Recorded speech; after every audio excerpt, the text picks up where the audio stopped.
Yeah, but I'm better than this. I should be up on the stage. I don't stand a chance, not with him. He's jealous of me, you know. He's jealous of my talent, he is. Look at this, look, he's got me lighting cow. Who do you think he is? Bloody Liberace? Not as good. There you go.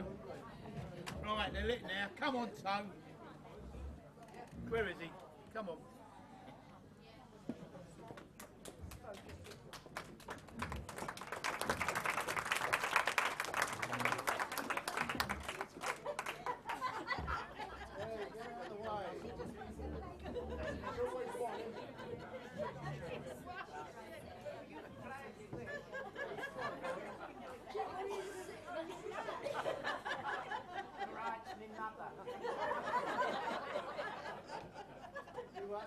Ladies and gentlemen, just before I hand over to the MD, are there any vegetarians in our audience tonight? Because we can make a special arrangement for you if there are. Are there any people vegetarians? Please hold your hand up if you are. Okay, thank you. All yours, Tony.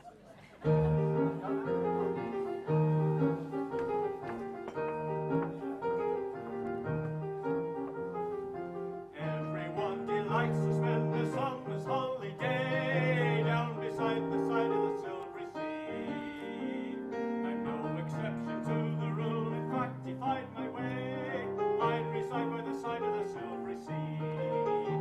But when you're just a common old garden working lad like me, a chance to see the sea is quite a novelty. I save up all the money I can while the winter's grim and grey. Then off I run to have some fun.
coconuts.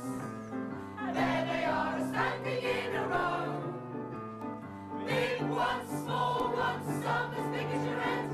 You give them a twist, a flick of the wrist, that's what the showman said. I've got a lovely bunch of coconuts. Every one you throw will make you rich.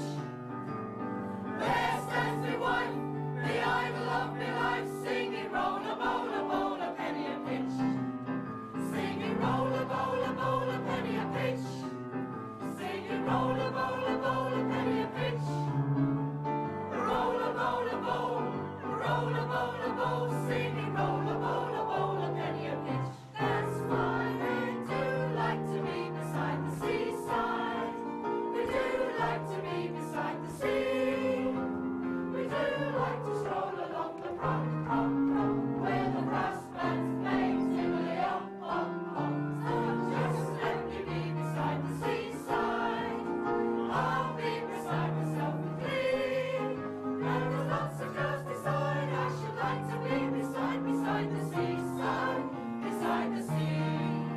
And there's lots of girls beside. I should like to be beside the seaside, beside the sea.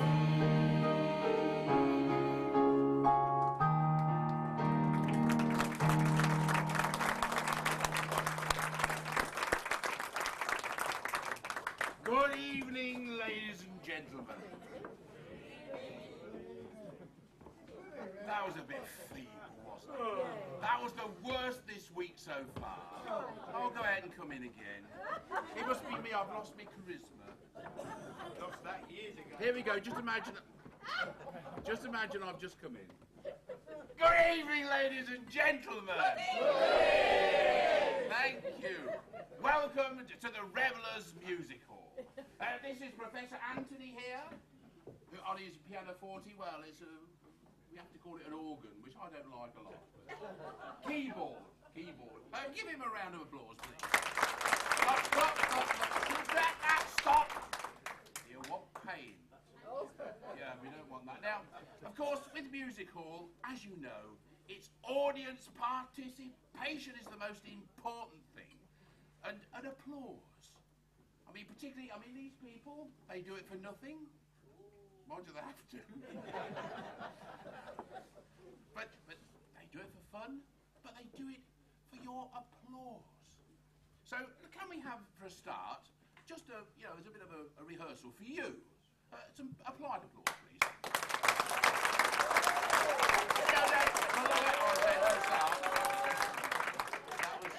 We're getting on to that. Don't get ahead of me. Now, what has crept into theatre over the last few years since I've been doing it is the whooping. You know, woo-woo, that sort of thing. So can we have some of that? My God, sounds like Apaches coming, doesn't it? Right, so then what have we got?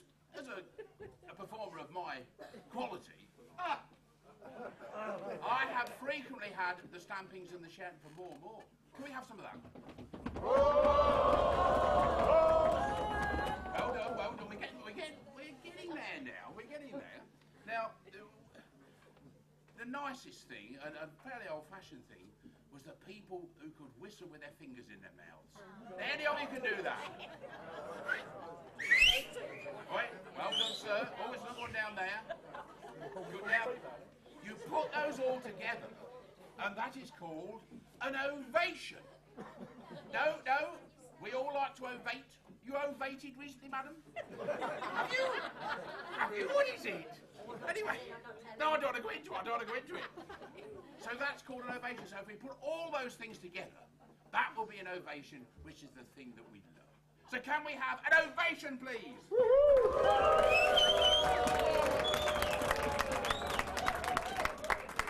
the matter with you? You got broken arms? Yeah. Just for her, we'll do that again. Now, what you will find, if you don't do as you're told, you'll be up there doing it. Right? And you weren't doing a lot either, were you? Right, just for these two then, shall we have another ovation, please?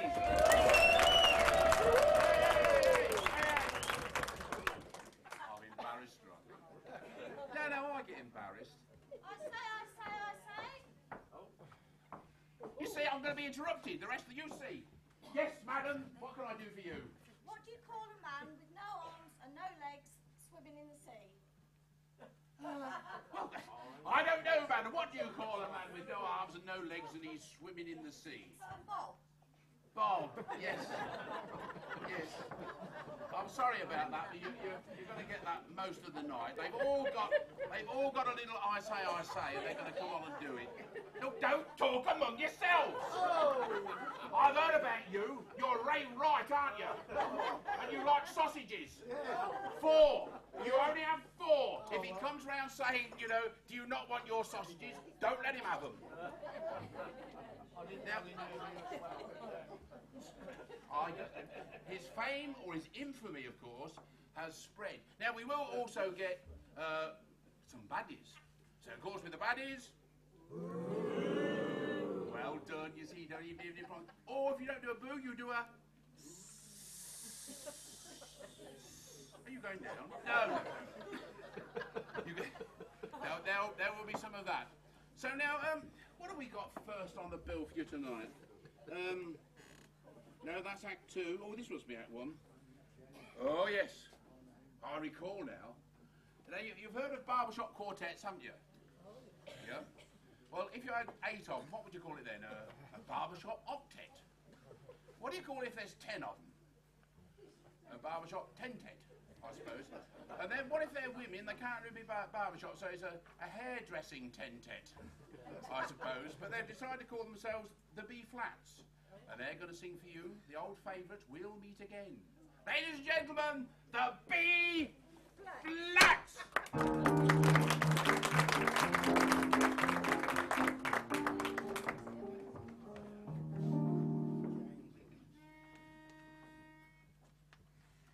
Let's say goodbye with a smile, dear, just for a while, dear.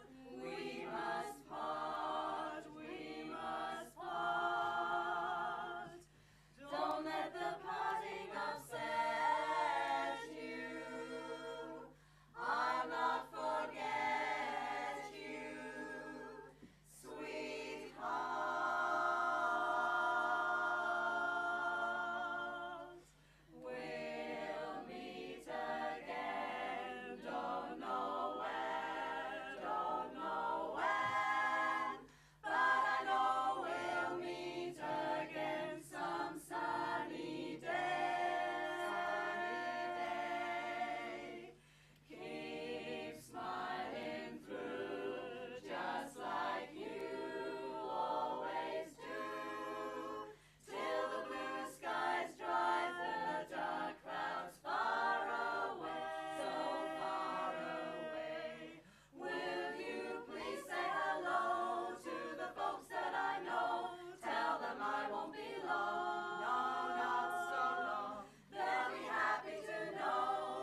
So, how do you keep an idiot in suspense? I'll tell you later.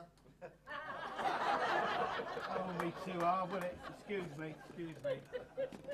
No, can you be a bit quiet? I'm trying to... No, I can't be quiet. I've had enough. You've had enough of I what? shouldn't be out here. I should be back there with them. I'm an artist, I am. Look, mate, I've appeared in the Key Theatre, the Embassy Theatre, in the park, but I got off with that without a stain on my character. I am an actor and a performer, and I should be back there, not here. Look, I know what's the matter with you. I know what's the matter with me. It's favouritism. That's why I haven't got a part, because he hates me, and it's favouritism. Look, I've got this part because I'm the most talented. You've got this part because you're chairman of the society. That's got nothing to do with Your father-in-law's the president. Yes. Your wife's the choreographer. Well, she is, yes. Half your family in it. That's true. And your brother-in-law's doing the bloody filming. No. Look, mate, keep it on me. That's where the money is. I'm the money shot, not him. That is just a coincidence. Coincidence, my eyes. Like the Peterborough Mafia, it is. The trouble is, you feel you haven't been serviced in this I society. haven't been serviced at all in this society. Well, I'm not serviced I've in been you. waiting for 8 years to be serviced, and I never have yet. Well, you're not going to... Oh, you can wipe that smile. No, off your sorry face about as that. well. Look, I'll tell you what. Look, in the second half, you want something classical, don't you? It's got to be something so I can show off my enormous talent. Yeah, well, you've done that before, haven't you? Yes, but it was never proved. No. All right, well, a couple of spots then in the second half. Oh, yeah, all right then. Yeah. And two. It's got to be classical. Classical? It's got to be something I can get my teeth into. See, these ladies and gentlemen will be amazed. You will. You'll be amazed. They will. And they'll be looking up to you afterwards. So you got a couple of things for me to Oh, do? well, you better get back there straight away because it's... And you got a costume? Yeah. Yes.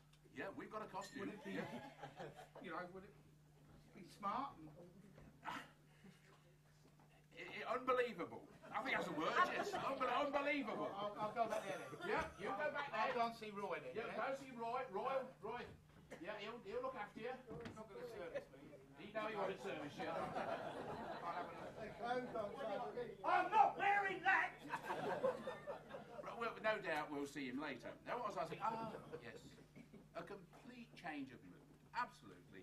I mean, there won't be a dry eye in the house because of Jonathan Buckler, who's one of our experienced members. Those of you who regularly follow the Revellers will have seen him in many guises over the years.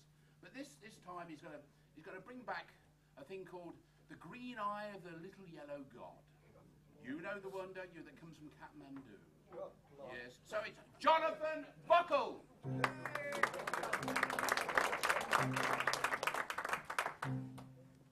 There's a one-eyed yellow idol to the north of Kathmandu. There's a little marble cross below the town.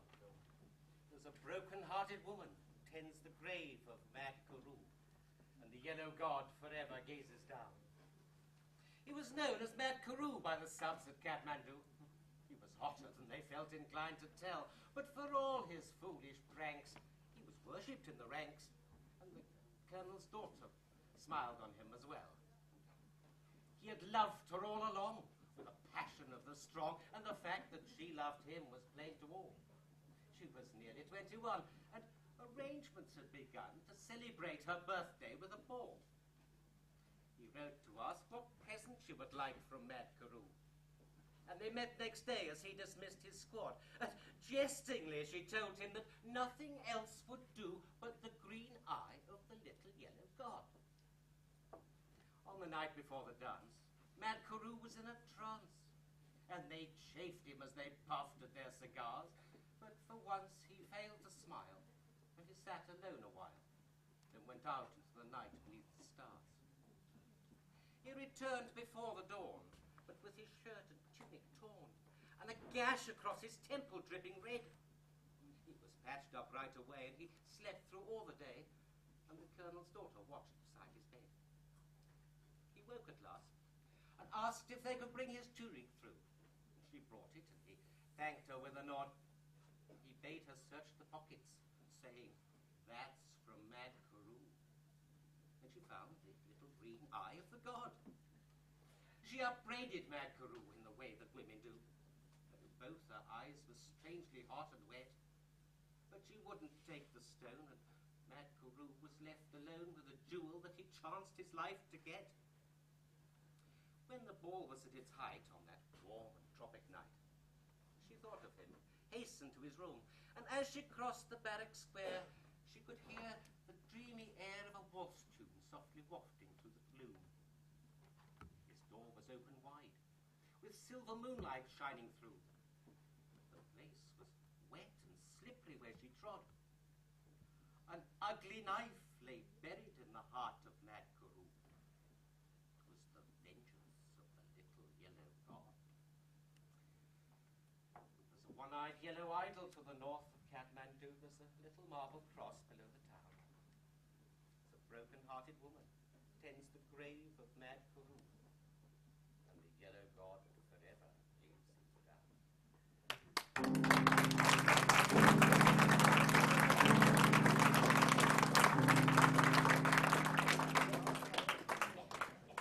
Now from one of our more senior...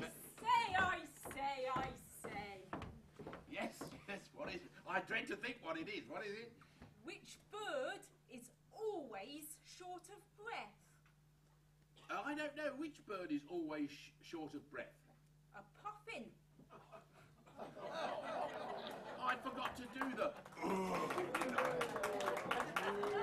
Can we have a little...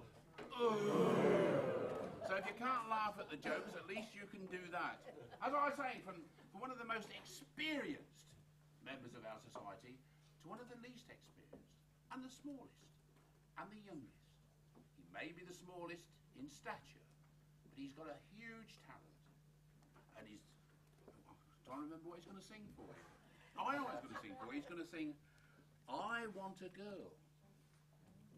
Well, don't we all, gentlemen? I thought you wanted sausages. He's going to sing I Want a Girl, but he goes on like the one that married dear old Dad. He wanted a girl like his mum. Ain't that nice, ladies? Wouldn't it be nice if all your sons went out and got one just like you? Ah! Nasty, nasty that was. What do you mean you wouldn't want another one like her? Anyway, young Tom Johnson, with the aid of a few of our younger members, is going to sing and dance the song for you, I Want a Girl.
They didn't drop him.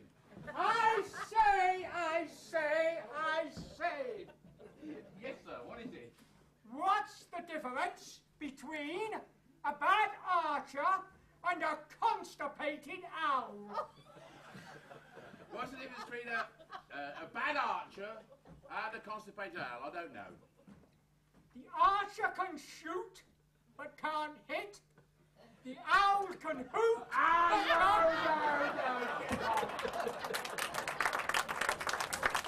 can protect you from the dirty ones.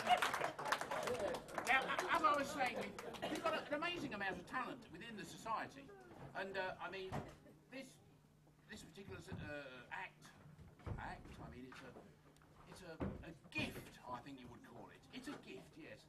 I mean, Russ comes from a long line of Romanis, and he has the ability to read minds. I've been working with him, and some of this ability has come through to me as well. Don't think that, sir. No, don't think that. As those young girls, no, behave yourself. Now, have no trouble here at all. Nothing. Nothing's going on there. Complete blank in there. No, I can't see anything. Russ perhaps will be able to, because he's... So what we're going to do, we're going to do a few... Well, they're not tricks, as I say, it's a gift. I shall pass among you, and Russ and his beautiful assistant, Gloria, in a minute they'll cough or something, and then I'll know they've finished and they can open the curtains. Or perhaps they'll forget to cough and we'll be all night chatting. Oh, no, that's the cue. Right, you know, here we go. So, this is Romulus, and he's beautiful. Doesn't she look lovely tonight? Look at those earrings. Well, is there any point going on with the act? Are you going to look at us? Are you in? Is the spirit with you tonight, Romany? I've had some. Spirits are here. Yeah, I've noticed them going back as well. You know, yes. Don't think You should be thinking that again. Stop thinking that. dirty mind. Is it him? Must be you. I mean, ladies only have pure thoughts, don't they? Yeah. Right, blindfold him. There's a lot of empty minds out there. Yeah, that's true. There's more empty minds back there. Now, you've got to be absolutely blacked out. Are you absolutely blacked out? I am. Good, good. Now, We'll use the eye. we'll choose something for a start. Really very simple. Madam. I mean, no, all I want is your wrist. Would you? No, the other one. Would you hold it up in the air? Now, you can all see this, can't you? Of course, he can't. He can't see it. You appreciate that, don't you? Have I got that through to you? Yeah? You're all... Now, I'm looking at this object, Romany. I'm looking at this object, and I'm concentrating on it. You'll be able to do it in no time at all. No time at all. It's not clear. Is it clear? I'm concentrating. I see a tick. A tick, yeah, a tick, yes. No, thank you very much. I saw that coming. It's a If you top. do the act, I'll give you me waistcoat. I see a tick tock. A tick tock. Yes. Some form of instrument. It's a what? It's a what? You know, I'm just amazed. I mean, none of you know how that was done, do you? You mind not hanging your handbag on my lights? What damn cheat! You've got a cheat, madam. No. Is this yours then? No. I don't know mine. Yours?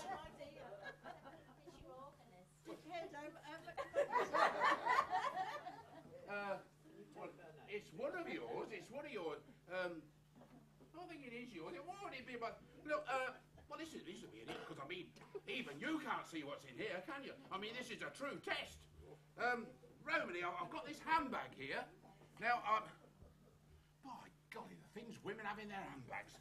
I'm concentrating on one particular item here, Romany. I'll concentrate on it as hard as I can. What do you see? I see a cylinder, a tube. A tube? A tube? Cylinder, a tube. A tube, yes, it's a tube. Colour? It's a primary colour. It's a red. Red, yeah, it is. Red tube. Yeah, it's a red tube. About what size? 5, 6 inches long. Yeah, it's a red tube, 5 or 6 inches long. What do you think it's made of? It's quite soft. It's some form of... It's a plastic? Yeah, it is. It's amazing, isn't it? Amazing. Yes, it's a red. Hold on. What? I see power. Power. What in this? I see power. Yes. I see the word. Duracell. Duracell. That's quite right. It is. Batteries. So just to recap, it's a 6-inch long plastic tube, red with batteries inside. And you maintain it's not yours. Or yours. Well, look. I mean, I'm not familiar with what ladies have in their handbags. So could you put a name to it? I can. You can? His name is Poe. Poe. Yes, Poe. And he's got a little Teletubby. He's a Teletubby. He's got... Oh, it's lovely, that is. Oh, it's lovely, that is. That's lovely. I don't understand why you got it now. Yes, great. Very sensible. Well, I'll leave it. You can hang it back on there. I don't mind. Yeah. Right. Right, now, we're getting down to the serious stuff now. And I'll come down the back, so you're going to get a turn. You were waiting to get a turn, weren't you, down the back there? No, you weren't. Well, tough. If the beautiful Gloria would bring me a telephone directory. Well, I'll do that every night, don't I, Toad? I mean, you'd think I'd learn, wouldn't you? Excuse me, I'll get down the back here because, I mean, they're not getting a turn down the back here. They're feeling out. You're feeling out of it down here, aren't you? You were happy to be out of it, weren't you? Yeah, well, sorry about that. Hello. I recognise some faces round. Hello. Oh, good. I'll come back to you later. No, it's difficult finding somebody young enough to be able to read something without spending 5 minutes looking for their pretty glasses. Right. Now, look here, madam. I will start with you. You've got your glasses on, though. Now, this telephone, Peterborough telephone directory, you can see it's got some yellow pages, and it's got some sort of, I don't know, grey pages, and some white pages, which are the individual telephone numbers. And that's the most difficult one, obviously, it says a lot on a page. If you got the yellow pages, there's actually one ad. And that would be too easy. Too easy, ladies and gentlemen, for somebody of this quality. So, white page, if you will, please. Anywhere you like? Up there? Yes, anywhere? Well, don't fiddle through it. Just give me a page.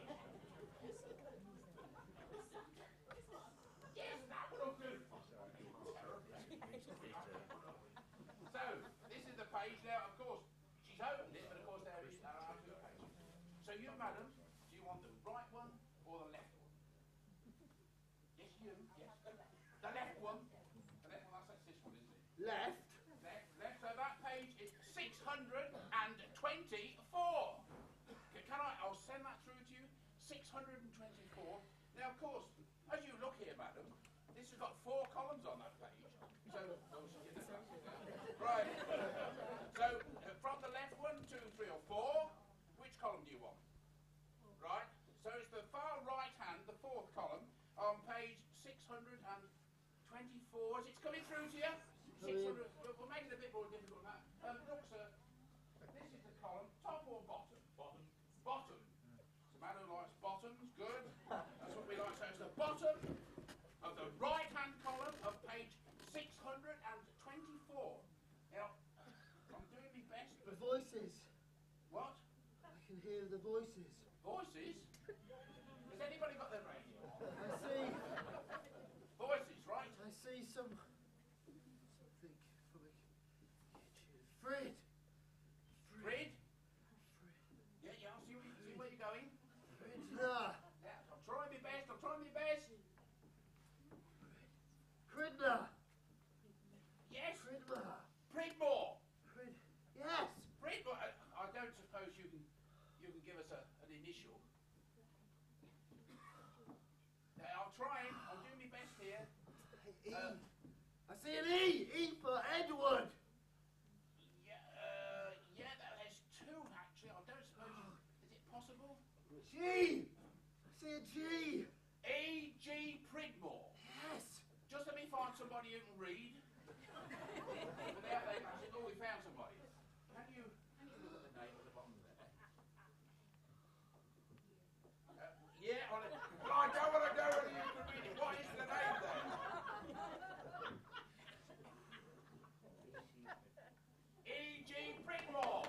I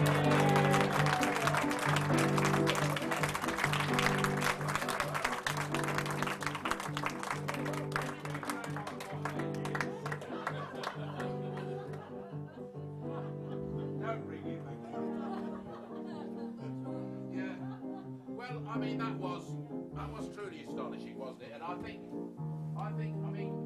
I am only the mere receptacle, as you might say. I use that not in a literal term, of course. So, but I mean, the true quality goes up here. Can we have a tremendous round of applause,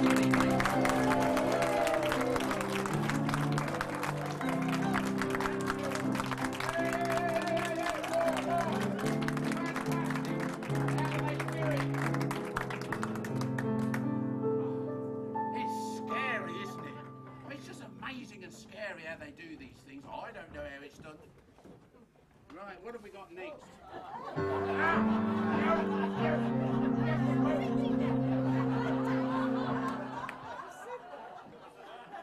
Well, that's ruined that, hasn't it? Dear. I say. Oh, my head's in a whirl. Yes, what is it, madam? What are musicians supposed to wear?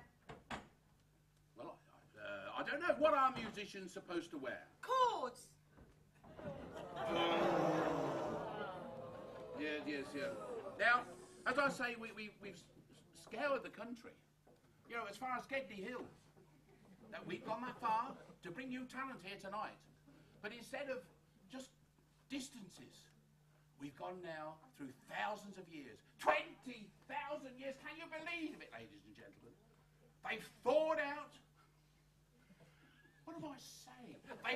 They've thawed out a caveman. They have. Who was born 20 years ago. And we've got him here tonight to talk to you. And tell you all about being a caveman in his time. I think that deserves a bit of applause. So when he comes on, I mean, make him welcome. I mean, when they come from Gedney Hill, they like to be welcome. But when they come from 20,000 years ago.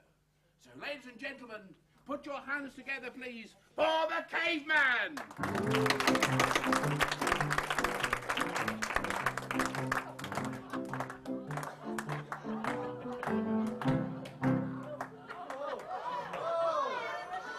There you are. Now, how I came to be here, I fell asleep one day in a primeval forest. You know what a primeval forest is, don't you? A bit like Epping Forest, only thicker. Our forest grew so thick they had to shut some of them up. Anyway, I must have slept for 20,000 years. Can't be sure to the exact minute because the watch stopped before I woke up. Anyhow, somebody found me and shipped me over here to this museum. Of course, we didn't have money in those days. We used to pay for everything with lumps of rock. This was a 5-pence piece in those days. So you could say, instead of paying our way, we used to weigh our pay. Supposing you wanted a drink, you wouldn't walk into a bar and put £2 on the counter. You'd put your fist on the counter. And if the landlord's fist was smaller than yours, he'd serve you. But on the other end, had he a larger fist than you, well, it's marvellous how many widows there were in our village, I can tell you. And we didn't go around calling each other Percy or Clarence. No Christian names. I was known as E of the Auburn Air. It's true. E of the Auburn Air. I don't know why, it's black. With youthful indiscretion, I married she of the tireless tongue. You'd know about that.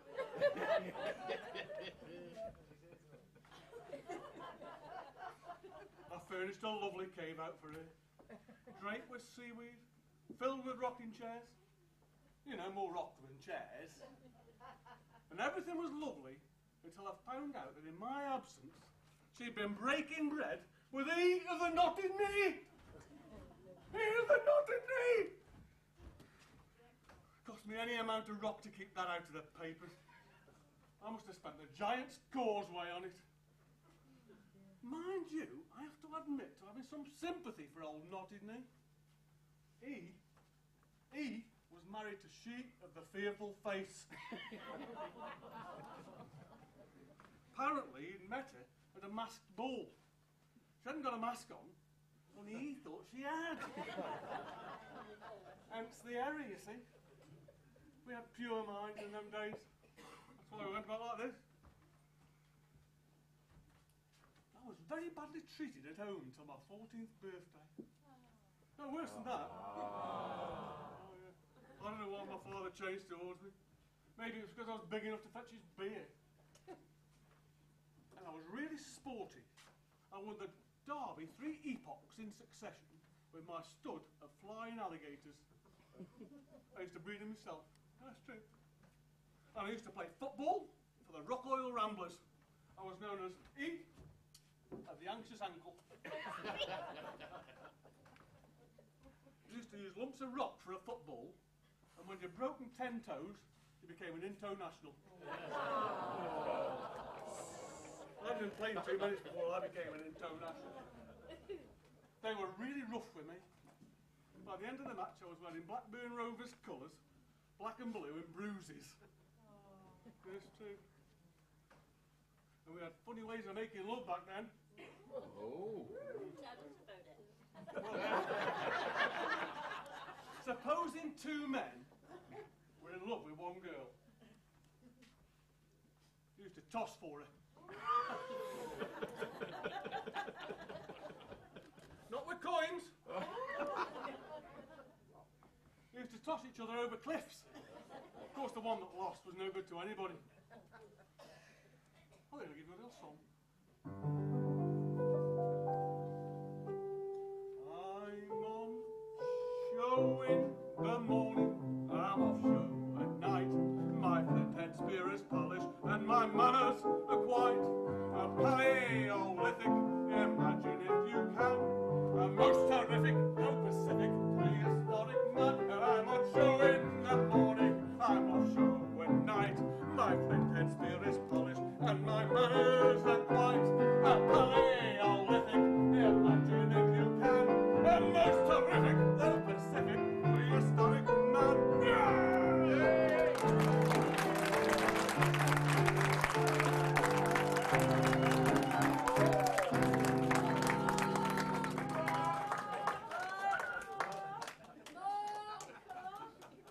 No, we've got to get home tonight. I say. Mind you, we perhaps never will. Yes, young sir, what can I do for you? What do you call an Irishman who hangs from the ceiling? I don't know. What do you call an Irishman who hangs from the ceiling? Chandelier. Gee, you might think we've rehearsed these.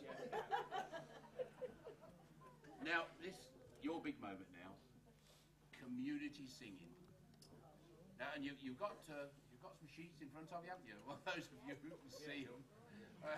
So we're going to start tonight with one called Susie Susie, and I've got some ladies to help me. Come along, ladies. Look at, what do you think to these hats? Are they lovely? Oh yes, ladies. Oh, you've got a lot of trouble with your hats. Yeah, you look very nice as well, Roy.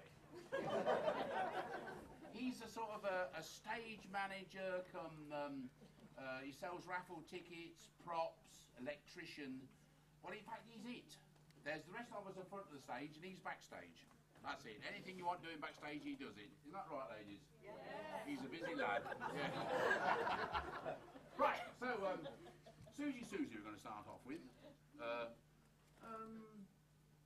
Yes, you want to do that? We'll go through, first of all, Professor, we'll do it reasonably slowly. And have you got your song sheets? All right? Reasonably slowly for a start. Thank you.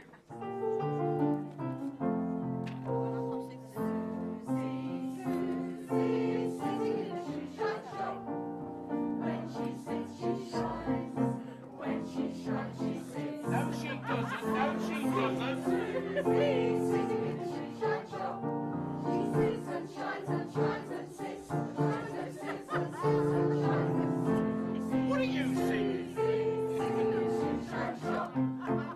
I'm sure Susie would never do that anywhere, not in the shoe shine shop. Look, I mean, some of them are doing it quite well, but I think, Professor, if we did it a bit faster, it'd be more fun. I wonder among the see who gets the shh where they should have a it amuses me. Thank you, Professor. Susie, Susie, singing shoe shine shop. When she sits, she shines. When she shines, she sits. Susie, Susie, singing shoe shine shop. She sits and shines and shines and sits. Shines and sits and sits and shines. Susie, singing shoe shine shop.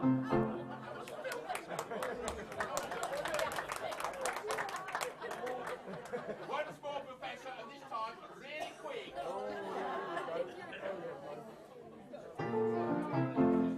Susie, Susie, singing a shoe shine shop. When she sits, she shines. When she shines, she sits. Susie, Susie, singing a shoe shine shop. She sits and shines and shines and sits. Shines and sits and sits and shines. Susie, Susie, singing a shoe shine shop.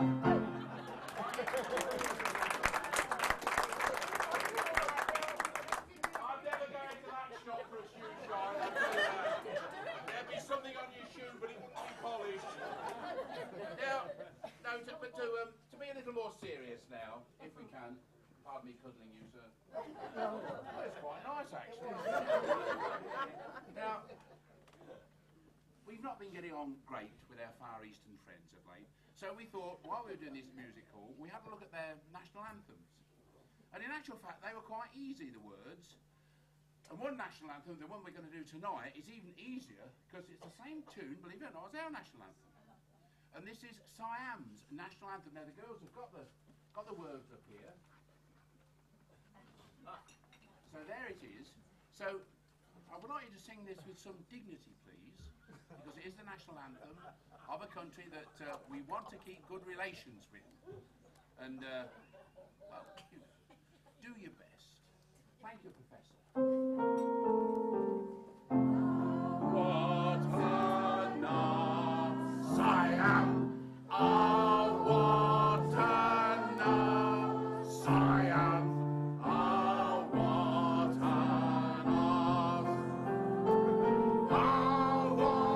an oh, what an Siam! Oh, what an Siam! Oh, what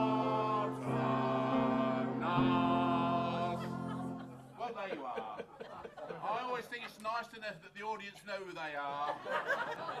And you're the first audience, I can agree with you. Right, well done, ladies.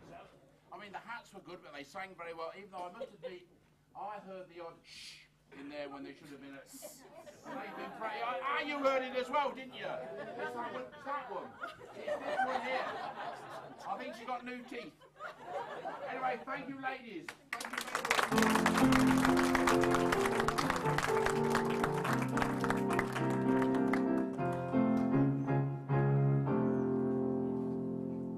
Hilda Olerinshaw. Now, there's a name to conjure with. Well, you've got to be careful if you conjure with this one. I say. Oh, hello, young lady. What can I do for you? What do you call a vampire in the kitchen? I think I know this one. What do you call a... I don't know. What do you call a vampire in a kitchen? Spatula. Yes, I was in a cracker. I was in a cracker last Christmas. This is what I knew tonight. As Hilda Olerinshaw. A lady from up north, like, you know, like that. Had a hard life some years ago. And she's come here to tell you about it. I don't know why. Apart from the fact she's married to me, and she insists. So, ladies and gentlemen, would you welcome Sue Reed, who will give for you Hilda Olerinshaw Remembers!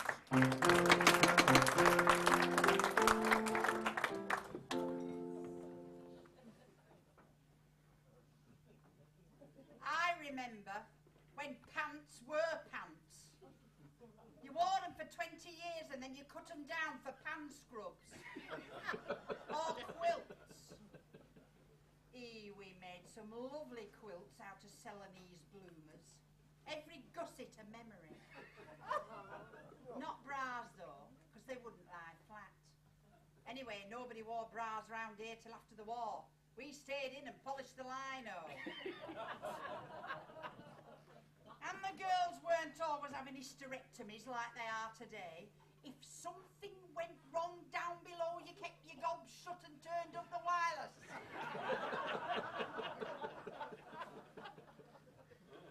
We used to make our own rugs by nailing mice to pieces of sacking. And there were no shoes, clogs. Clogs on cobbles. You couldn't hear yourself coughing up blood. And there were no showers. Every week we used to club together to send the dirtiest one to the slipper baths. We might have been mucky, but we had clean slippers. And there was no aerobics. We kept fit by lowering coffins out of upstairs windows. In fact, if people were very heavy, we used to ask them to die downstairs. And there was no alarm clocks. Every morning we were knocked up by a bloke with a 10-foot pole. But it wasn't all fun. We had no handkerchiefs when I was a child, so when we sang Green Sleeves, it really meant something.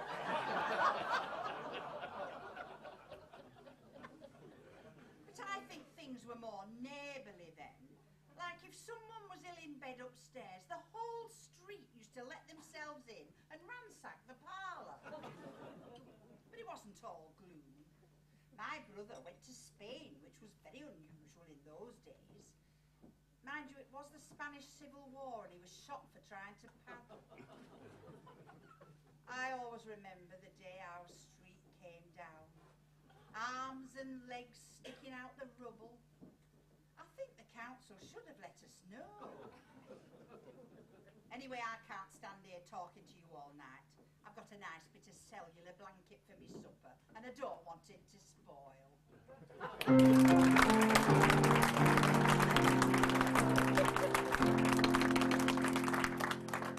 Now we come to the... I say. Oh, it's you, young Tom. Right, what delight have you got for me tonight? What's the Thorny girl's favourite wine? A local one. What's the Thorny girl's local wine? I don't know. I want to go to Queensgate.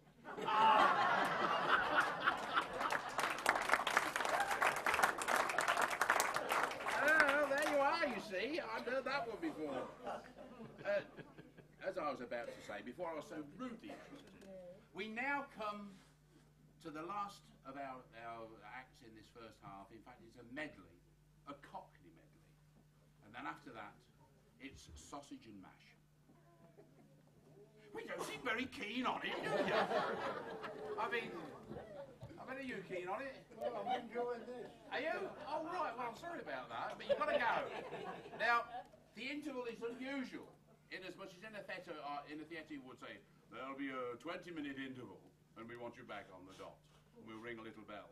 But you're going to control this interval, because we're not going to start again until you've eaten everything, you've drunk your coffee, and they've taken all the plates away. Because we really felt you wouldn't want to sit through the second half with a greasy plate with an half-eaten sausage on it. Well, no, well, you wouldn't have a half-eaten sausage, would you? No. Under normal circumstances. So, do not linger, ladies and gentlemen. No lingering. Ladies and gentlemen, for our finale of the first half, the Cockney Medley!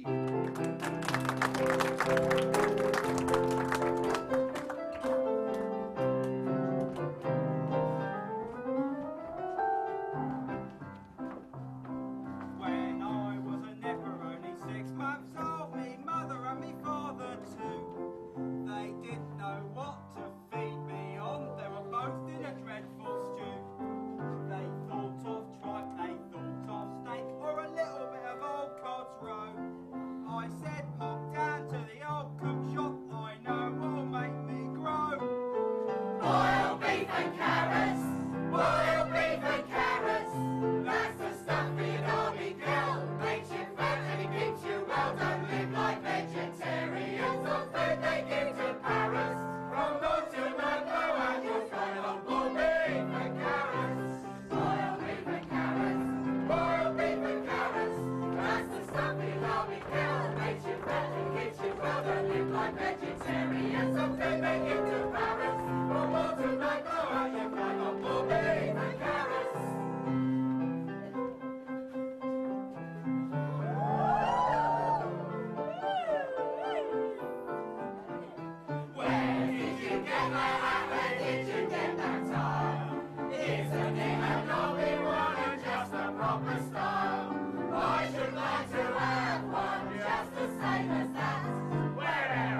bites his topper off in a very gentlemanly way.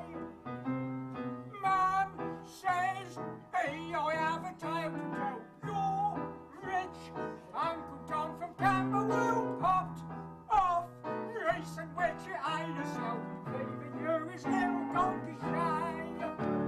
Watch out, all the neighbours cry. Who you gonna meet? Till have you got the street bill love? I thought I should have died. Up to build the old Kent Road. Watch out, all the neighbours cry. Who you gonna meet? Till have you got the street bill love? I thought I should have died.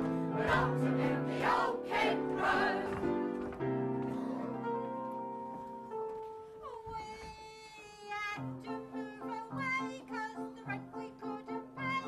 The neighbours man came round just after dark. There was me and my old man shoving things inside the van, which we'd often done before, let me remark. We packed all we could pack in the van and lots of facts, and we shoved inside all we could shove inside. Then we packed all we could pack on the table at the back, till there wasn't any My old man said follow the van and don't dilly-dally on the way. Off went the van with me old packed in it. I followed on with me old cock linen. Dilly-dally, dally-dilly, I lost the way and don't know where to run. Oh, you can't trust the specials like the old-time coppers when you can't find your way home. Any old lion, any old lion, any old lion.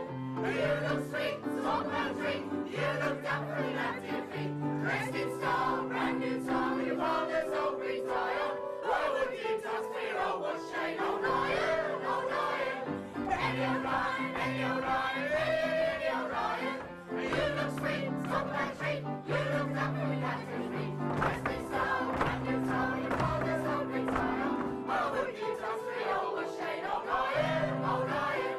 Why would you touch me, oh, what shame, old lion, old lion.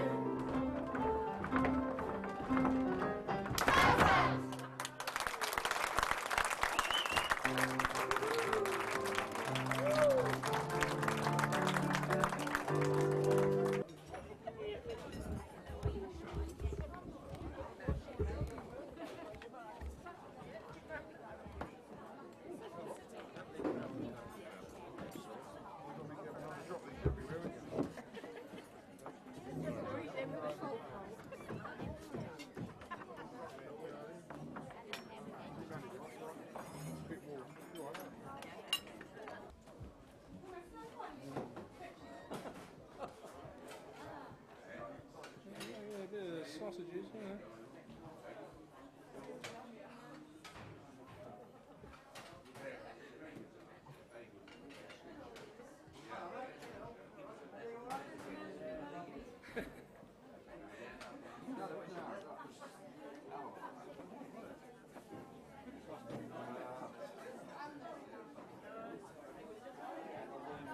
Candid camera.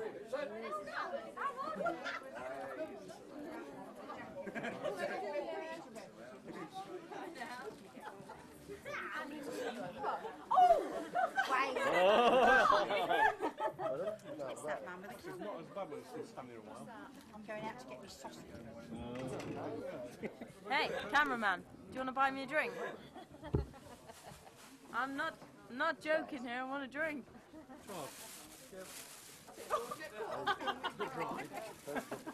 Go on, Jane, give us a smile.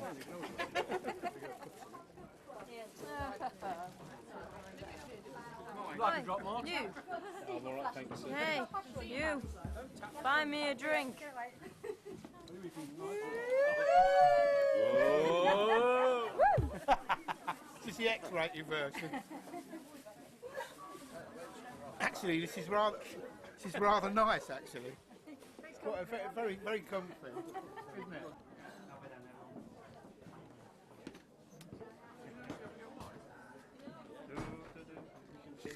The name we got was Brindle. P-R-I-D-L-O-R-E it was. Well, it's phonetically. Yeah. Towel. Come, Steve. Yeah, he can put his name on it.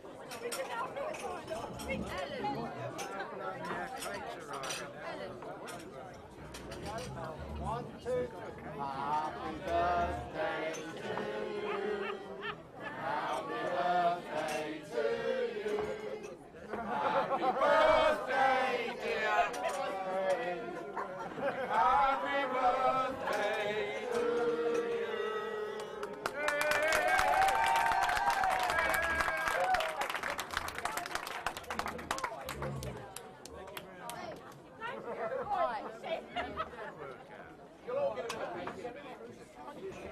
Well, blow 'em out and make a wish. Mind my teeth don't come out. Yeah, no taking a bite when you're blowing.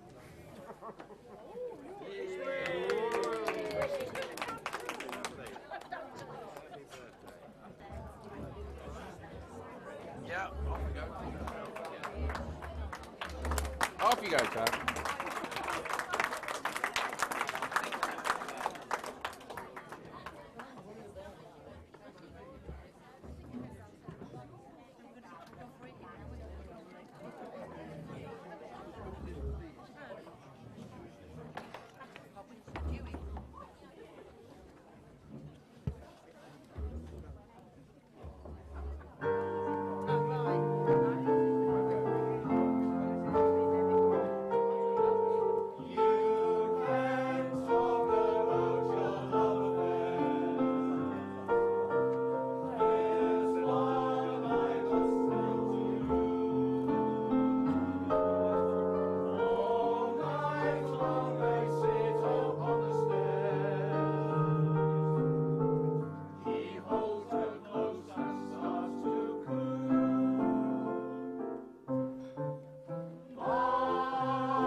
Why don't you go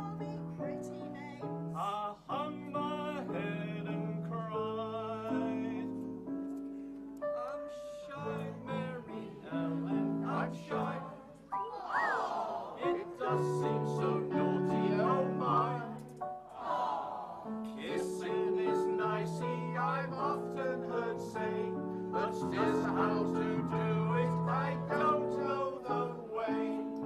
So you put your arm round my waist.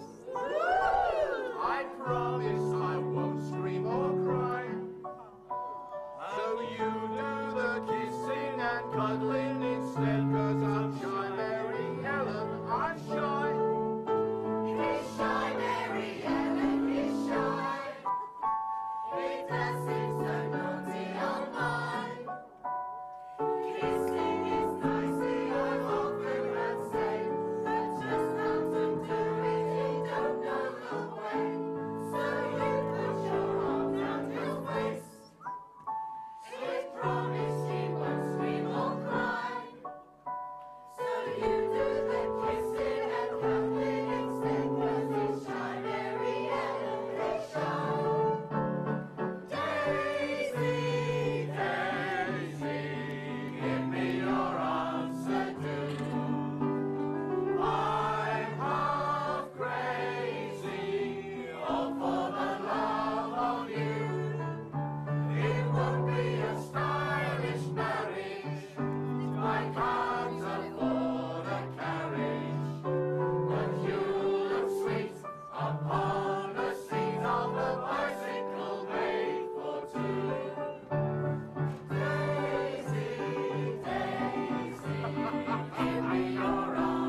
Cockney medley. Now, what sort of medley was that? You see, we wasted our time, didn't we? That was a names medley. It was all girls' names. Pay attention, please. Now... I say. Oh. Yes, dear heart, what is it now? What wiggles has no legs and likes going to the library? What wiggles has no legs and likes going to the library? Bookworm. Bookworm. Yes. Look! Oh, yeah. Oh! Sorry, Mr. Chairman, I must fix the curtain. Okay. This is not part of the act, but... I've never seen this before. Look, I mean, they come on and do jokes, but...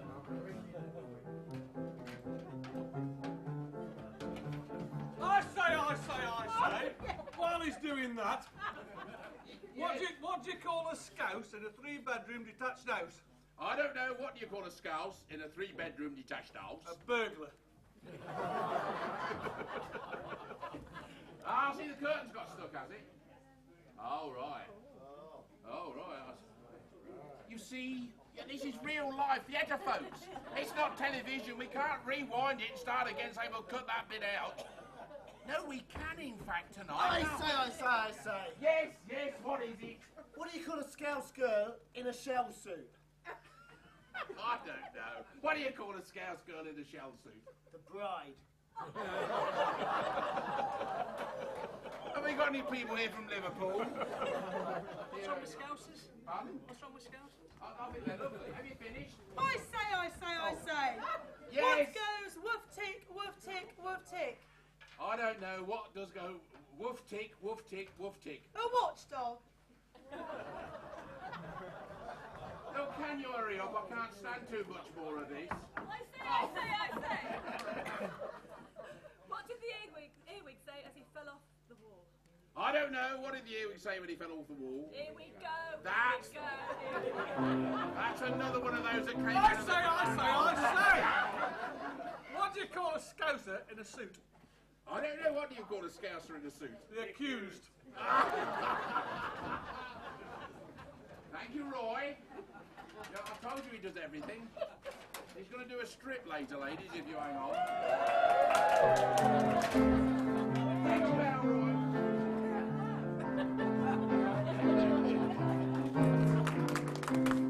Sorry about that. You know, these little things do happen in real live theatre. This is live, I want to assure you. Now, we've got a breakaway group. And they're a big group. We're going to call them the Revellers Roly-Polies. Well, no, they're going to call themselves the Revellers Roly-Polies. Now, they've been practising for this next number a dance and, you know, a bit of ballet. They're big ladies, but a bit of ballet. They're very, very dainty. And they have trained to within an inch of being Olympic athletes. No, it's true. You're sniggering, aren't you? You are sniggering. I can see you sniggering. You just wait till they come on. Every bit of it is firm. I've felt them all. No, it's all very firm. And they're going to sing a song, a poignant little song, called Nobody Loves a Fairy When She's 40. Oh, I mean, that's not true, is it? I mean, I've loved lots of girls who are 40. And hoping to do a few more. But anyway, let's, the Revellers Roly-Poly to sing for you Nobody Loves a Fairy When She's 40. Well done, Mother.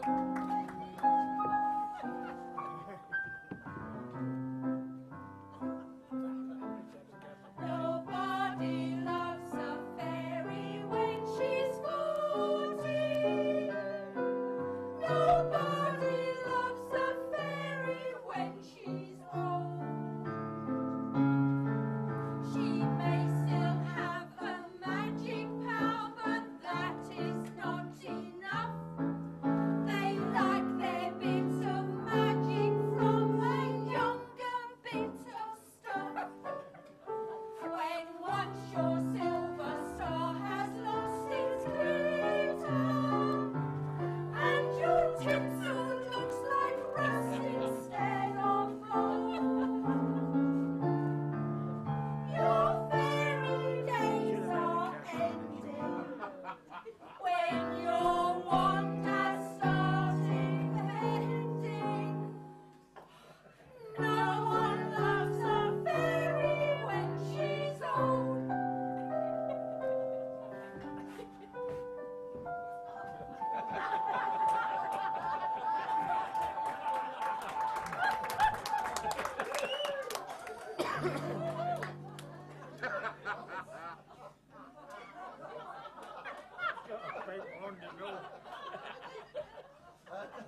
Is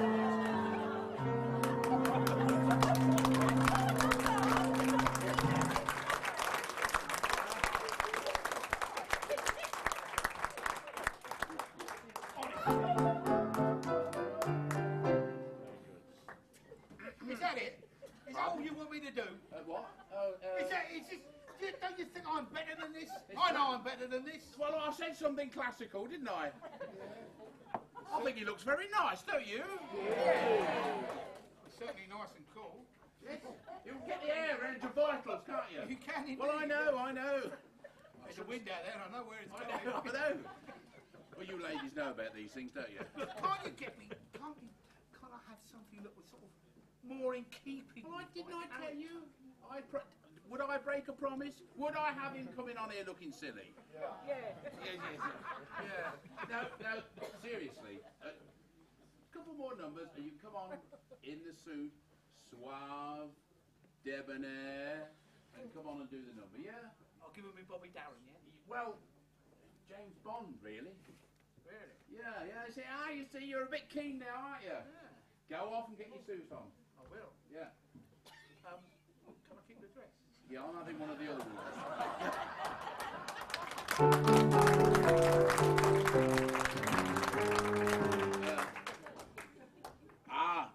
Right. Yes. Yeah. But by the way, if you want... I say. Hello, young man. What do you say? What do you call a Spaniard after he's come out of the hospital? I don't know. What do they call a Spaniard just after he's come out of the hospital? Manuel.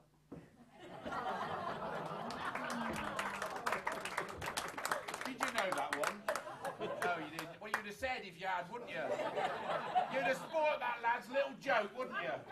You are rotten, yes. But seriously, as long as I've got it right, yeah, I have got it right, yeah, I've got it right.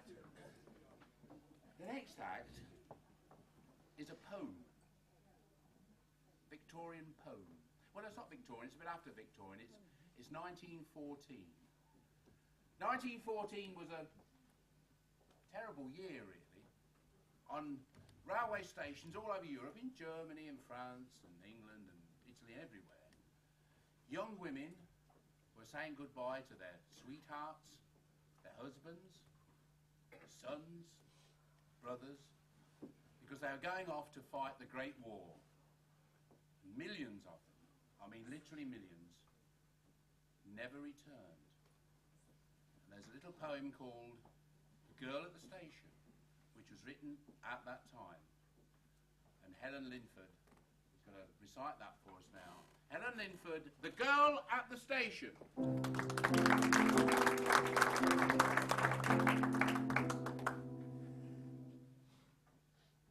I can't believe you're going. When I see you standing there. To think this time tomorrow you'll be miles away from here. Well, I ain't the one to stop you, but you must bear in mind, there's another sort of courage, Bill. In us, what stays behind. Oh no, I ain't crying. I've got an horrid cold. It's your old good blimey uniform makes you look so strong and bold. Why, I can see you killing Germans, just you give it to 'em up. Yeah, Bill, it's an horrid cold I got. In fact, a perfect nuisance. And now the trains are going to start. No, I loves you dearly, Bill. Don't you think I'll break my heart?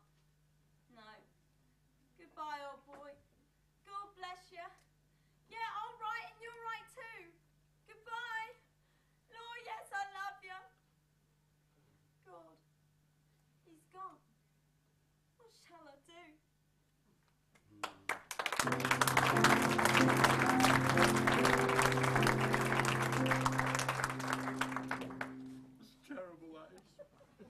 That shut you up, didn't it? I could have heard a pin drop here. I say. Oh, I say. Yes. What is it, Marty? You broke your little wand, haven't you? Oh, never mind. Say what you're going to say. Why did the chewing gum cross the road? I don't know. Why did the chewing gum cross the road? Because it was stuck to the chicken's foot. It was stuck to the chicken's foot? Well, of course. And now, once again, a complete change of mood. Melodrama. It's your chance to hiss and boo and cheer. Obviously, oh, you're looking eager about that. It's called The Lighthouse Keeper's Daughter. And the Melodramatics, another group within the group, the Melodramatics will do for you that wonderful old melodrama, The Lighthouse Keeper's Daughter. Look, get this ovation going here. Upon a lonely island, amid the rolling wave,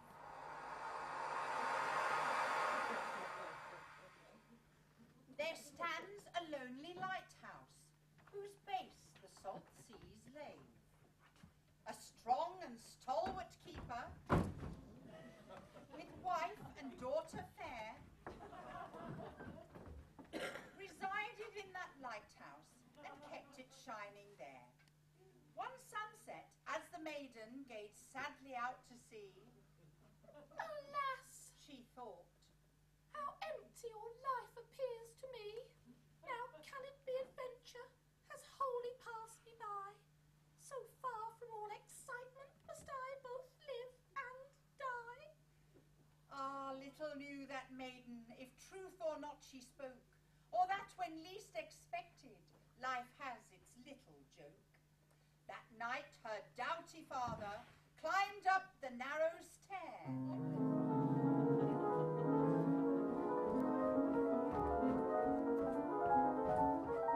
And lit, as was his custom, the lamp that waited there. His duty once accomplished, he leaned against the door, and reaching in his pocket, took out the meagre store of pay received that morning, and covering all the year. 'Twas not a mighty fortune, and yet he held it dear. He proudly turned it over, to let the lamplight shine. On every coin he counted, to him a golden mine. Below him in the shadows, there skulked a villain grim. He knew the keeper's habits, and envious was of him. He loved the keeper's daughter, he coveted his gold, and in his heart he plotted on both revenge untold. He tiptoed past the kitchen to where the stairs began, then stealthily he climbed them to seek the hapless man. As round and round he mounted, his greed was mounting too, and at last he reached his victim, and cruelly he slew.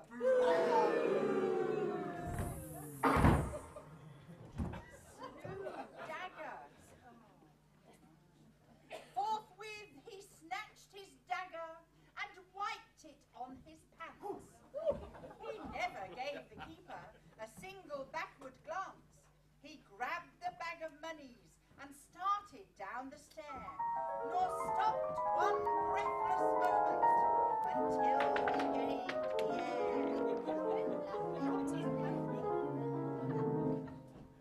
He searched around both left and right to find a place to hide. He couldn't leave the island yet, but must await the tide. The keeper's wife had ready a chowder good and hot, and she began to worry when he descended not. She said unto her daughter, Just turn the lamp down low, and I will climb the staircase to see what keeps him so. She toiled about the tower with slow and steady pace, not knowing of the sorrow that soon would blanch her face.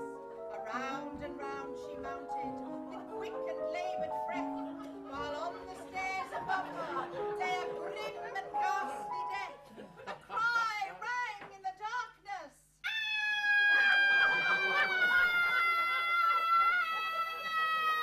Just talk among yourselves.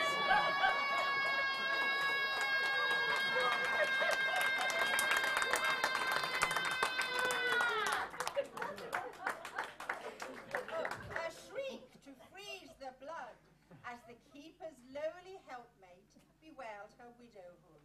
With hand that shook with horror, she touched his clammy brow, then stumbled down the stairway, reached ground she knew not how.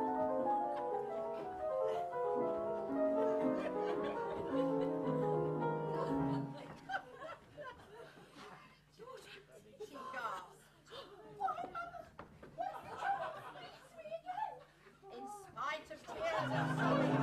They struggled to the top, round and round and round again, as if they could not stop.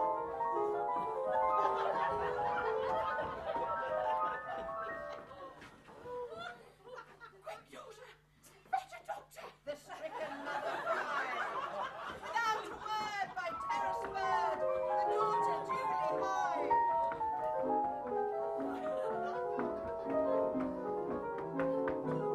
She seized a boat, she seized the oars, she seized the anchor too, and through the night, urged on by fright, that little rowboat flew.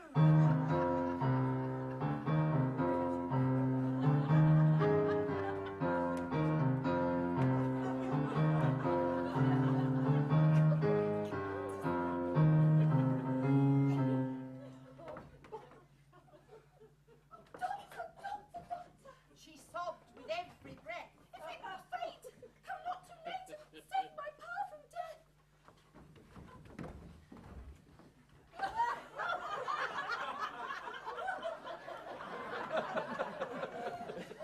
And now she's found the doctor.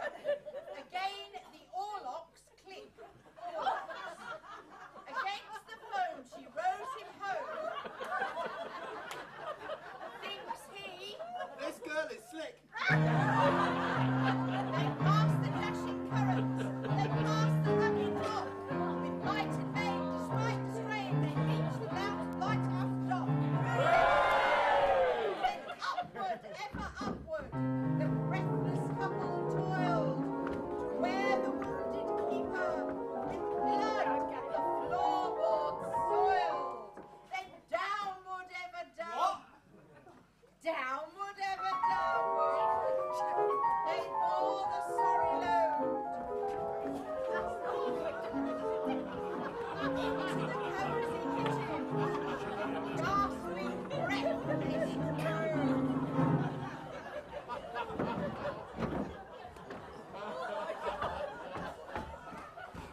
The doctor did his notice with every tool he had, and soon a rising colour renewed what hope they had. The keeper oped his eyelids, he drew a deeper breath. The workers felt assurance that they had cheated death. The keeper then arose and gave a frightened cry. On catching sight of the villain against the darkened sky. Up jumped the brave young doctor and wrestled with the knave. He cast him from the island into a watery grave. The sequel of this story is evident and clear. The doctor and the daughter, their troth they plighted dear. The keeper gave his blessing, the wife she gave hers too. Adventure, love, and honour, each one received its due.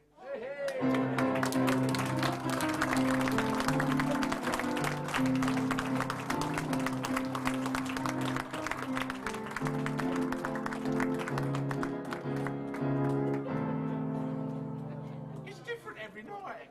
It makes me laugh. What do you think? That was written over 100 years ago. And we're still watching it and giggling, aren't we? But now, back to a bit of classical stuff. I say. Eventually. Yes, sir. How do you start a pudding race? Oh. I don't know how you start a pudding race. Say go.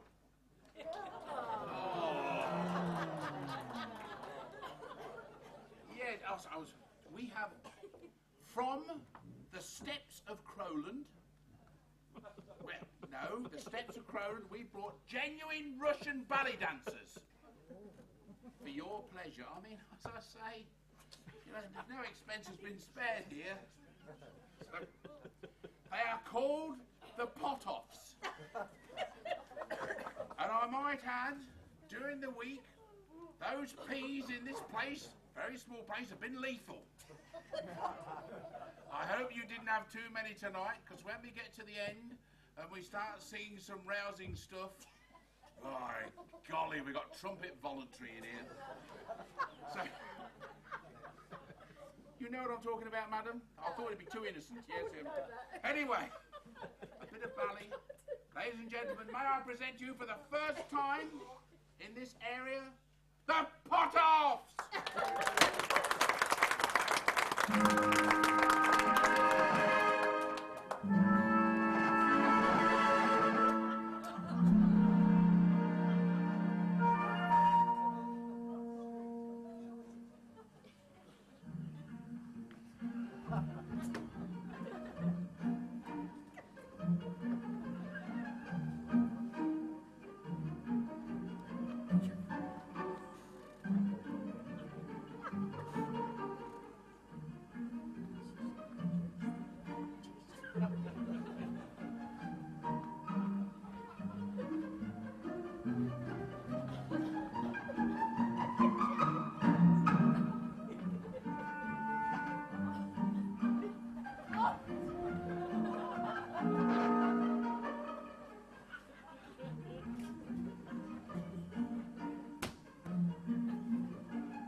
Ladies and gentlemen, that was the Pot-Offs. Now, as promised, and I did promise, you all heard me. I say. Oh, you'll find out what I promised later. Hello, madam. What do you call a dog that's really warm? I don't know. What do you call a dog that's really warm? A hot dog. You see, there was quite a few knew that. What was I saying? Ah, yes. We did promise earlier on, and you were here, that Steve Norman, the one I have the trouble with, that he could do something classic. No, don't anticipate, madam. Don't point me being here if you're going to read a programme as I anticipated, is there? He's going to do a classical number for you. He's got a beautiful voice. So, Steve Norman to do a classical number for you. I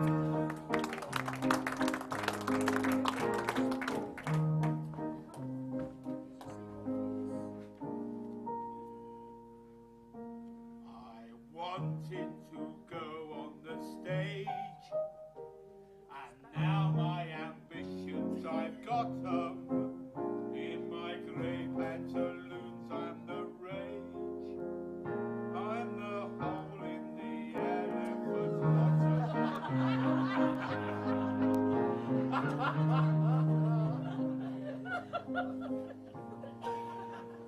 My friends will say I am a wit, and their seats in the stalls I can spot 'em. When I look at the girls in the pit, through the hole in the elephant's bottom.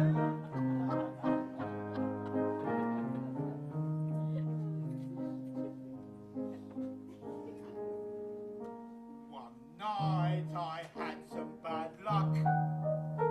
The manager said I was rotten. I happened to get my head stuck through the hole in the elephant's bottom.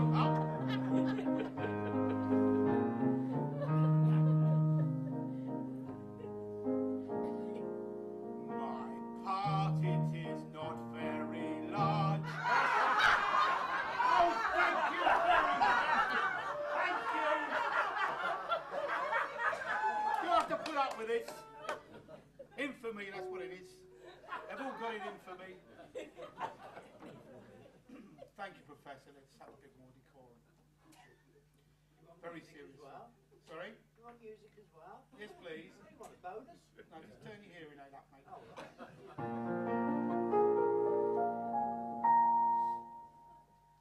My part it is not very large, nor is it easily forgotten.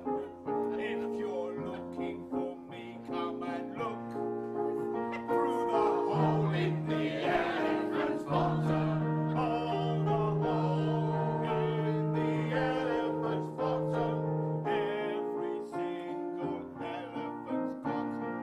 Look hard enough, and you come out to spot 'em.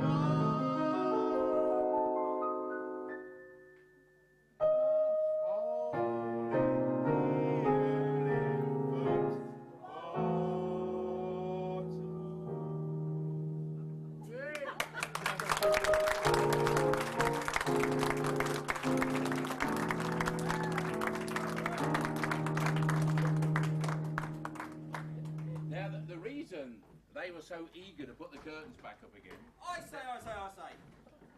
Yes, sir, what can I do for you? What's small and wrinkled and belongs to Grandad? Oh, well, we've got to go along with it. What is small and wrinkled and goes along with Grandad? Grandma. Well, yeah, that's true. Oh, I see.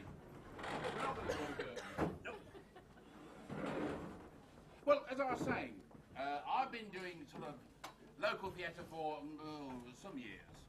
And I've seen an awful lot of musicals, professional and amateur, and I've never seen this particular act before, which is unusual until Denis Stapleton came to me a while ago and said, have you ever heard about the old music hall turn that was called The Toastmaster? So I said, no, I hadn't. And he said, you want me to do it for you? And I said, yes. And he said, have you got a load of drunks? He said, who could help me? I said, yes. No aim, take your pick. And, well, there you are. You see, that would have happened behind the curtains. It's more interesting to watch it, isn't it? Yeah. Well, it's not very interesting, but it's fairly interesting.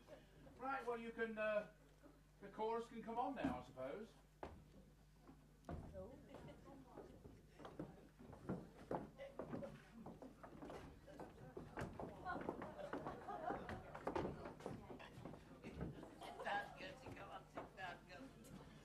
I've never seen this bit before, because it normally happens behind the curtain, you see. Right, are we all ready to go then? Ladies and gentlemen, Denis Stapleton with a load of old sots doing The Toastmaster.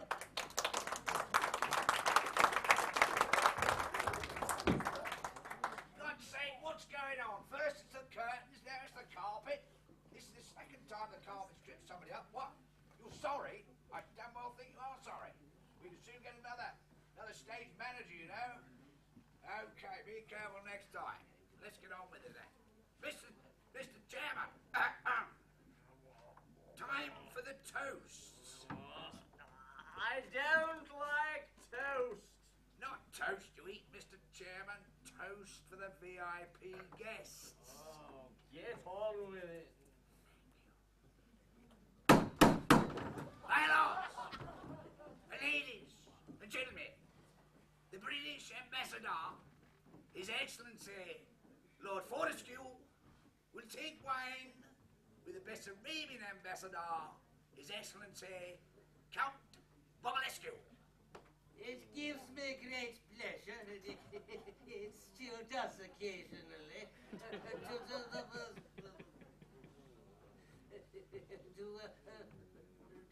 To welcome our comrade and counterpart, Count Bobalescu. Count Bobalescu. Count Bobalescu. Cheers.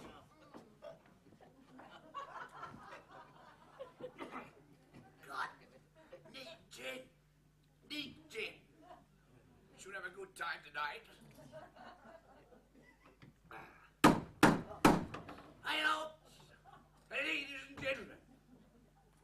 The best Arabian Ambassador, His Excellency Count Bobalescu, will take wine with the British Ambassador, Lord Fortescue. Mealy, Hoogalili, Doddery old git, Lord Fortescue.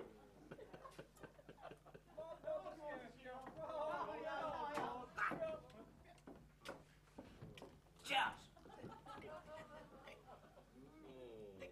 I'd say.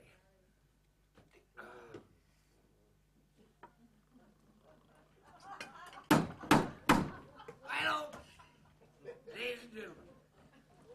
The British Ambassador West. You naughty, Gussie. Lady Fortescue will take wine with the best of Arabian ambassador, His Elegancy, Count Bob Lobster.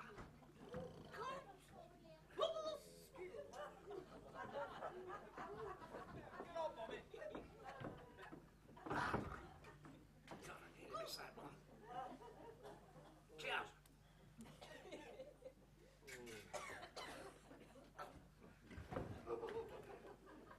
Sorry.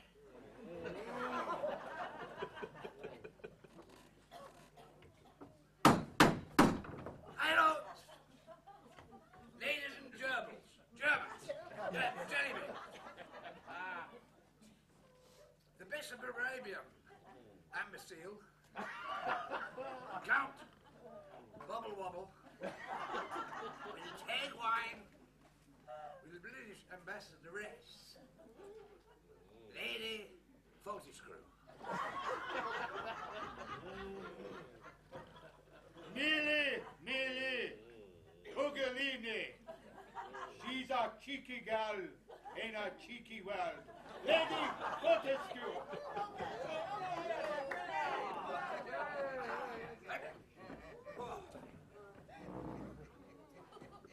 Pardon me.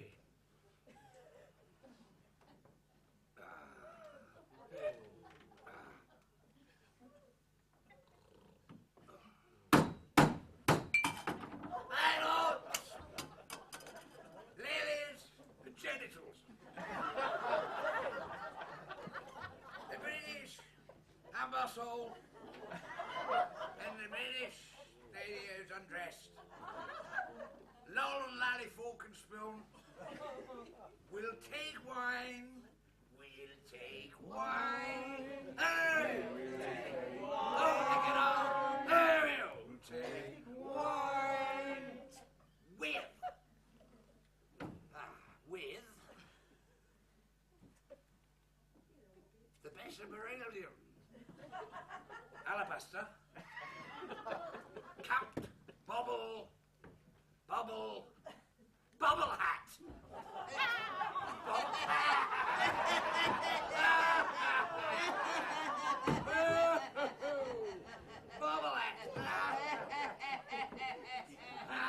What a bloody Where's my toast?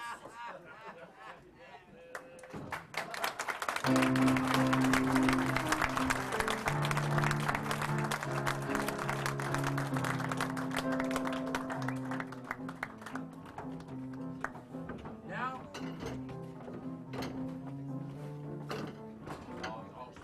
I'll speak, Thank you, Professor. Hello. Where do you think you're going? Hello, dear heart. No sweetness. Tell me all about it. I'd like to tell you a limerick. What do you reckon? Limerick's all right? Yeah, you're all right then, a limerick, all right then. There was a young man from St Paul's who had some remarkable... Yeah, no, I know that one. Get off. Think of another one. He's handy, isn't he? I mean, ladies, he's available. You know, look at him. Fantastic. As I was saying, in my youth, ladies and gentlemen, I'll get on stage to do this. In my youth, ladies and gentlemen, I was a Savoyard. No, dear, no, that's saveloys, that's sausages.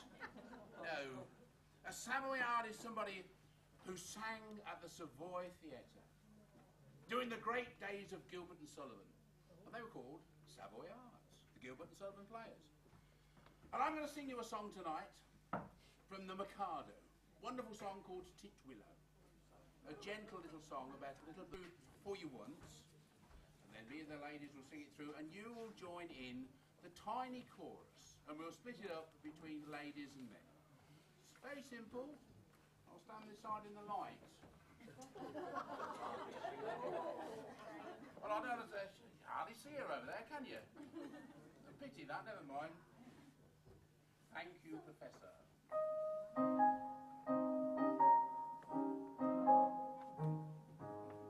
In a tree by a river, a little tom-tit sang willow, tit willow, tit willow. And I said to him, Dicky bird, why do you sit singing willow, tit willow, tit willow? Is it weakness of intellect, birdie, I cried, or a rather tough worm in your little inside? With a shake of its poor little head he replied, how willow, tit willow, tit willow. A sad. You can applaud after that, you know. Now, I know he was overcome with emotion. Well, I understand that. Now, the ladies are going to help me sing this, and you are, in fact, going to join in. Now, this particular group of ladies we've got here insist you join in, don't you, ladies? We do. So woe betide anybody who isn't singing. Now, your parts are going to be quite easy. Now, gentlemen, I want you to sing out your willows, right? And these four ladies this side will help you. These three ladies this side will help the ladies to sing out their they'll sing out the other bit. You see? So we've got willows and the other bit, right? Have you got that? And make sure now, joke not here. Make sure you sing. Thank you, Professor.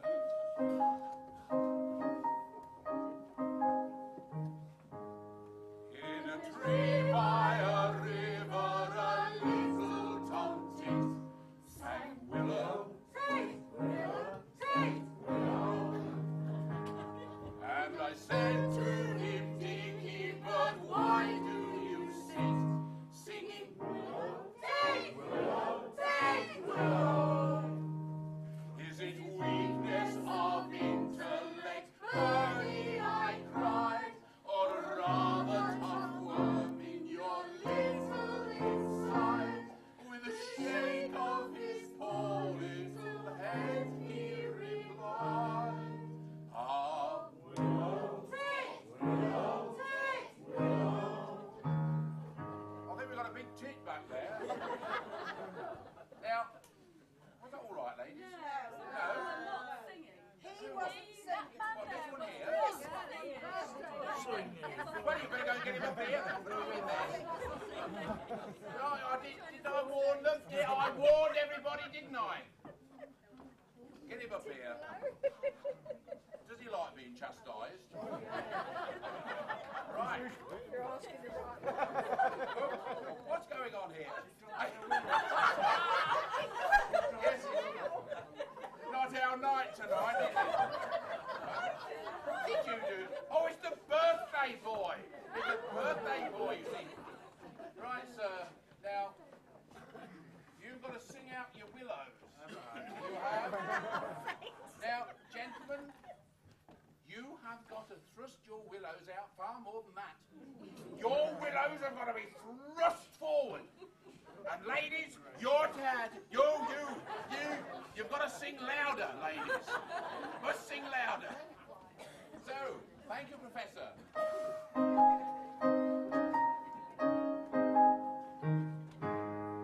In a tree by a river, a little tom-tit sang willow, tit, willow, tit, willow. And I said to him, Dicky bird, why do you sit singing willow, tit, willow, tit,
And now, when you sing this song faster, you've got to get all the words out.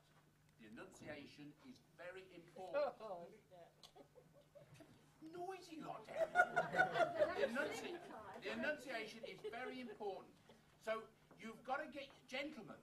Now, gentlemen's enunciations is not normally as good as the ladies. So, gentlemen, you've got to get your tongue around your willows. Now, think about it. When you're singing it quickly, get your tongue around the willows. Ladies, you've got to get your... No, I can't really say that, can I? You've got to speak distinctly. So, Professor, thank you. A little quicker.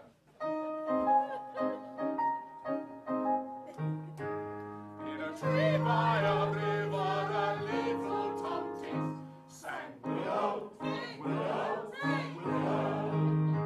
And I said to him, Dicky, but why do you sing willow, willow, willow? Is it weakness of intellect, Bernie, I cried, or a rather tough worm in your little inside? With a shake of his poor little head, he replied, ah, willow, willow, willow. Well done, thank you.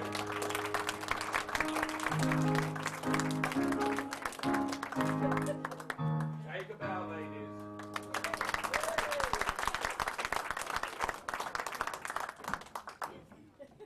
I think I know what's next, but I'll just check, because they panic back there. It's another 15 quid it's cost me.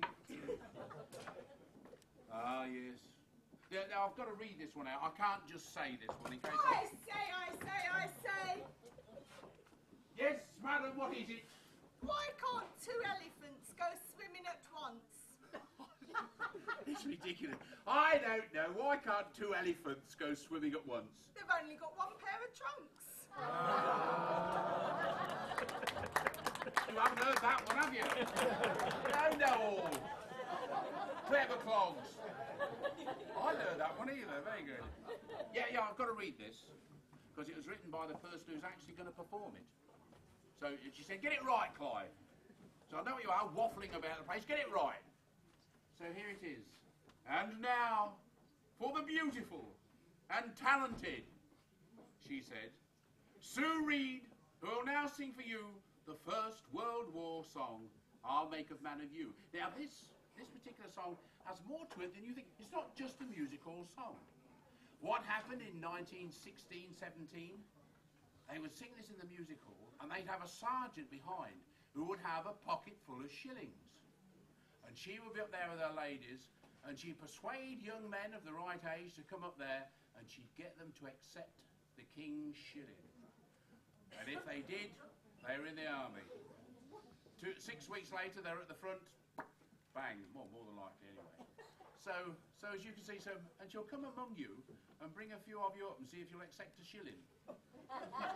Or is that 5p now? It's not quite the same, it's not so romantic. Anyway, Sue Reed, to sing for you, I'll Make a Man of You!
waistcoat if you like. Don't stay at home digging in the garden when you could be digging trenches. Oh, we've got a fine body of men. Give them a round of applause.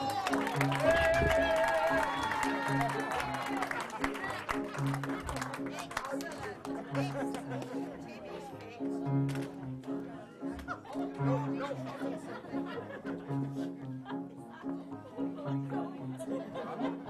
Oh, you know.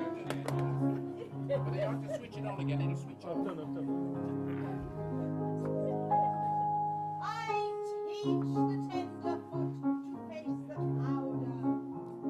That gives an added luster to my skin. And I teach them how to give a chaste suit. So when I'm presenting arms, who's falling in? Oh, it makes you almost proud to be a woman. When you make a strapping soldier of a kid. And he said you put me through it, and I didn't want to do it, and you went and made me love you, so I did. On Sunday I walk out with a soldier, on Monday I'm taken by a tar. On Tuesday I'm out with a baby boy scout, on Wednesday a hussar. On Thursday I'm gang of queer starting, on Friday the captain of the crew. But on Saturday I'm willing, if you'll only take the shilling, to make a man of any one of you.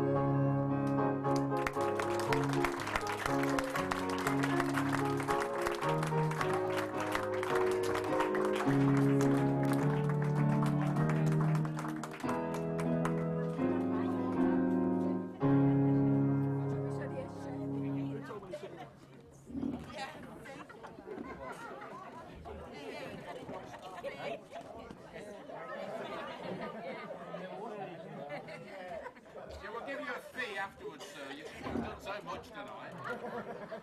Now we come to the final medley. It's a shame, isn't it?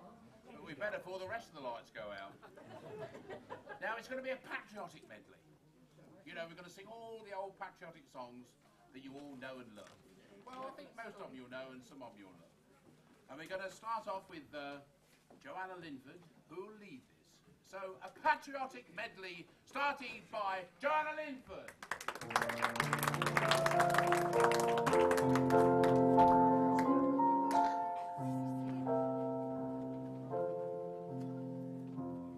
They were summoned from the hillside. They were called in from the glen, and their country found them ready at the stirring call for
two more songs.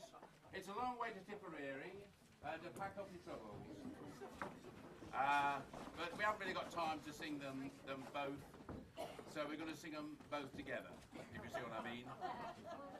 So this happened behind me, you see. This has happened without curtains. You don't know what's going on behind you, do you? You see, and we thought the men would sing It's a Long Way to Tipperary. Yes, thank you. And with the help of my charming wife here, the ladies will sing. Pack up your troubles. You see, I got thrown, didn't I? I'm easily thrown. So we're going to sing It's a Long Way to Tipperary, and the gentlemen, of course, are going to help us because we are sorely disadvantaged here. I mean, look, there's so few of us, isn't there? I mean, we've got fine voices. So, gentlemen, we're trusting you, especially you. Trusting you. And after all those sausages, you can belt out, can't you? Well done. Ladies, we're singing Pack Up Your Troubles, and because we're so brilliant, we shall win!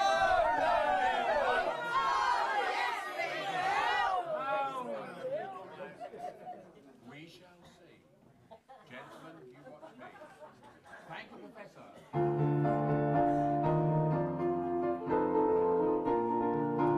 It's a long way to troubles in your area.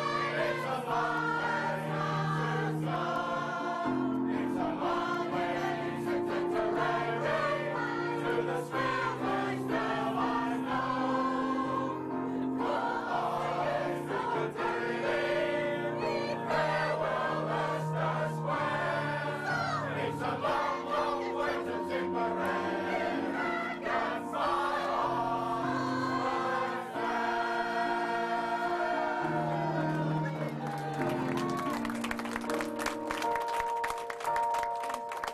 I think we'll call that a diplomatic draw.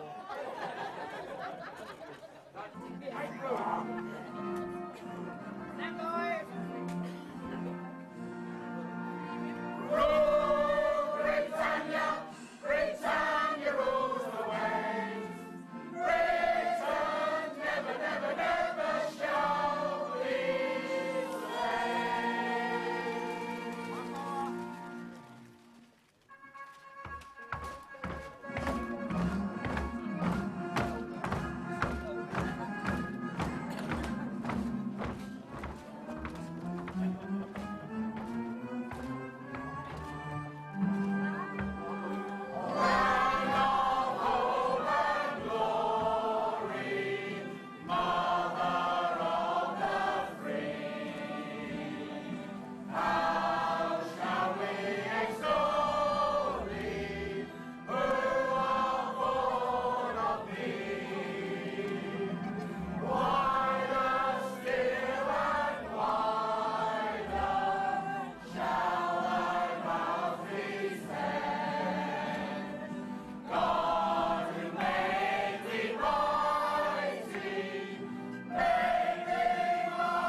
Right, well, that's your lot, I'm afraid.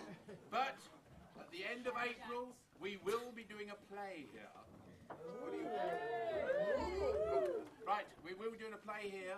It's a very funny play written by two superb playwrights. It's very funny, so don't forget to come, and there will be food sort of proportionate to the sort of play we're doing. So we're doing a play about a naff, greasy greasy spoon calf. So we'll have a meal that we're not quite sure what to have, but it'll be something appropriate. Now, Tony sits in the corner there. He's a tremendous chap. He's a professional musician, but he doesn't charge us, which is wonderful.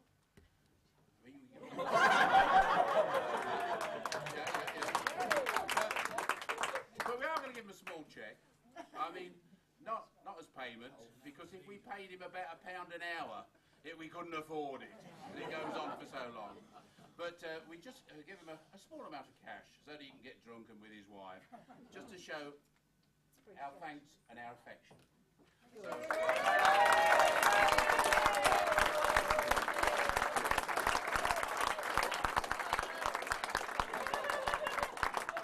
So, we can't draw the curtains, so good night.